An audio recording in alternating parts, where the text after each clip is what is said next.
महाराष्ट्रापासून मुंबईला तोडण्याचा कट सुरू झालेला आहे। अशा प्रकारची भाषणं आता पुन्हा ऐकायला मिळतील।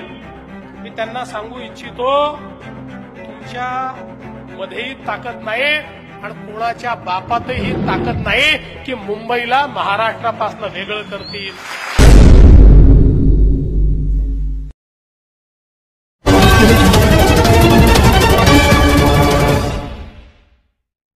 हमारे heart of Mumbai news channel को सब्सक्राइब करें और बेल आइकन दबाना ना भूलें। एक नरेटिव्ह तयार करणारी फॅक्टरी अजून संपलेली नाही। वेगवेगळ्या पद्धतीनं ही फॅक्टरी काम करते।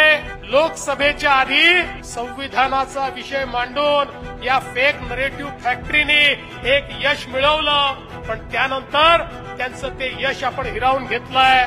पण आज वेगवेगळ्या पद्धतीनं हे लोक रोज नवीन फेक नरेटिव्ह तयार करतात। आता महानगरपालिकेच्या निवडणुका जवळ आल्या आहेत, जिल्हा परिषदेच्या निवडणुका जवळ आल्या आहेत, पंचायत समिती नगरपालिकेच्या निवडणुका जवळ आल्या आहेत। आता आशिष शेलारजी पुन्हा एकदा भाषण सुरू होतील। महाराष्ट्रापासून मुंबईला तोडण्याचा कट सुरू झालेला आहे। अशा प्रकारची भाषणं आता पुन्हा ऐकायला मिळतील।